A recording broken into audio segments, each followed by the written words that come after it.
Hey guys, welcome to another episode of the Dual Force. Today we're going to be focusing more a little bit on my bike experience rather than the keto, due to the fact that I've been putting a lot of work more into the bike. So let me catch you guys up. I actually ended up buying my bike. The bike I found at the dealer was $3,000, which total with interest, the insurance, and some other stuff, it came to a total of 4,500 for me to take home. That's how much I owed left on the bike to completely finish up all the payments on it. So not too bad. My monthly payments are going to be 129. I've ridden the bike only twice so far on the street. I don't have any family members that are nearby that can take the bike and take it to an open parking lot. And the closest parking lot that I have that has open space is kind of a little bit of a distance. I would have to go over a bridge and a bunch of lights, which I don't feel confident enough to take the bike that far without needing assistance. So that's where I'm at with it right now. There's a lot of fear. I've been going through a lot of fear with the bike on the first day. Not gonna lie, I had second thoughts of like, do I really want to do this again? I had the same issues at the MFS course the first day, and I had a lot of issues with it when I first rode it yesterday.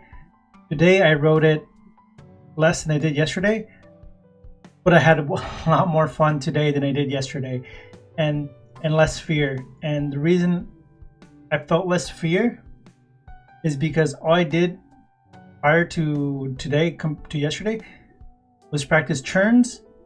I'm still really bad. I'm still working on turns and throttle control. I have the worst throttle control. I remember in the MFS course when I did it the very first time, I slingshotted that thing constantly. There was never one time I wasn't doing this. That's because I've had zero experience my entire life with any clutching or throttle experience. So zero clutch experience, zero throttle experience. It was just me. Not a very joyous experience. But because I practiced a lot Saturday, today it was smooth. I still jerked it when I switched between 1 to 2. Still trying to figure out how to do that. But when it came to controlling the throttle for long periods of time without fear, I had so much fun going from 10, 25 to 30 almost. I didn't exceed over 30, and I only stayed at 30 for a very short time. I decided to take it at my own pace. And the reason I decided to take it at my own pace is because I was not having fun trying to play catch up with everybody else. One of the reasons I came to this conclusion was because the reason why, and I saw a video on it, that a lot of people do stop riding very early because they realize it's not for them. And I realized that I was falling into the same trap, and that's because I'm pushing my expectations to where it should be compared to how everybody else is skilled or has better learning.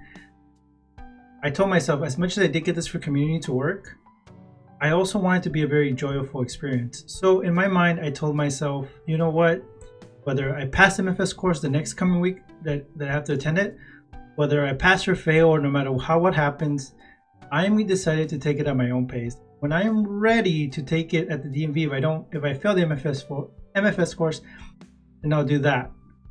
I'm going to take the MFS course and try to do my best to just enjoy it, learn from the experience, take it and soak in. No matter what the outcome, I decided I'm going to take it at my own pace. Will it hurt if I fail? It probably will be.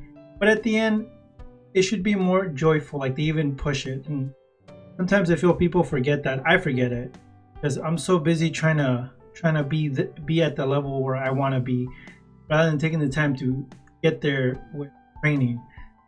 And one thing that made that very clear is I started to watch a lot of MCrider, a lot of Dan the Fireman. I'm not sure if I'm saying that right, but I'll post the link for both of those in the description. So I found MCrider, and it's this nice guy, older guy. He's explaining beginner tips, pro tips, how to better brake. I'm not sure. He seems to get a lot of good reviews, and he seems to get a lot of praise for some of the stuff. One of the first things he told me that he sees a lot of riders do wrong, and I saw his video and it helped me out, and I was practicing, that he sees a lot of people jerk the bike when they brake. And one of the things I noticed is that I jerk the bike a lot when I brake too. So what he told me to do was brake the front and the rear at the same time. Well, of course, you're holding the clutch. But I'll put a link to his link so you can get a better understanding of what I'm talking about, because of course he has a better explanation than I do. I'm just starting. But I started practicing what he was preaching, and I practiced it Saturday and Sunday, and my braking since I started like reading his was so much better. I felt so much more nicer when I was braking. I didn't feel like I was getting jerked around. Nice move. I still ended up putting both feet. In his video here, you put 1 foot down, but even though I was using both brakes, once I get him down to a halt, I still take off 2 feet, and I think that's because I'm just new. But during time, I'll probably develop a better skill in the way he says it. But I'm not gonna rush it. Another thing I was making is when I first started it, I was killing the thing because I would go in first and I would practice what he was preaching, but I kept letting go of the clutch. I kept focusing more on the 2 brakes, and I kept releasing the clutch at certain times. Today, I didn't stall the bike at all. I did perfect. Held onto the clutch, held onto the brake, put 1 foot down, still put 2 feet down, but it was getting a lot better, a lot nicer. But practicing one specific set of skills consistently does help. It made today so much more fun. Made me happy that I got the bike. I had so much more fun. So I'm not sure if you ever watched this video. I should probably remember his name, but thank you, guy from MCrider. That was a really informative video, and I really made today a lot more fun than previous days, and me practicing little by little. The other guy, I'll put a link, Dan the Man or Dan the Fireman. I need to put it down. But what he does is he watches clips of people who've been in bad accidents, and he basically breaks them down into more easier understanding of what went wrong. So I would suggest you guys watch his videos, because from what I've been watching from his videos is that people don't A, wear gear properly, B, people are driving in places that they don't have the skill level to be at. That's one of the reasons why I decided to take this at my own pace, because instead of forcing myself to be at a higher level or a level where I supposedly we should all be at,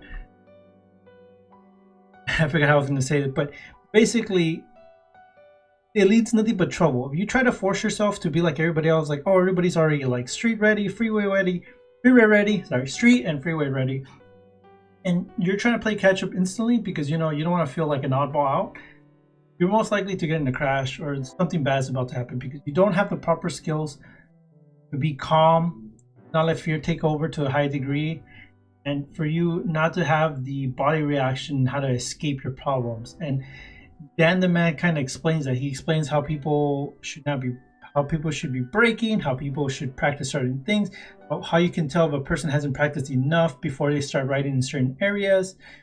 2 of the 3 videos, he explained how A, he wasn't wearing the gear, 2, he didn't have enough space between his bike, the guy he was reviewing the bike, and the car, which gives him no escape route when he messed up. So he goes to details with that. He goes with details to that. Then he goes another one where people are speeding too fast and they skip signs. So when they skip a sign, they don't know what's coming up ahead, and they're surprised when there's something sharp comes ahead, even though there's a sign warning you. He explains that these people are going way too fast, and they don't have the ability to look around them while they're moving fast. So they're definitely pushing themselves to a level where they're not capable of. So watch his videos if you're new, because it is also informative for beginner, mid, and expert, because there's nothing wrong with learning new things. And something the MCrider also explains, he makes me feel really good about this. It eases me up, but he even says that even mid to experts level, you can still learn. You're always learning. There's never a stop learning point. But what you should be doing is practicing every little skill, little by little, be a better and safer driver. So for right now, for me, I'm still need to improve on clutching. I'm going to work on straight clutching, stopping still. I'm not going to give up on that, even though I feel way more comfortable. And then I'm still struggling with turns, and the reason I'm struggling with turns because I don't look left. Still too tense. I'm still letting fear, everything control me, that I stiffly turn instead of looking and turning.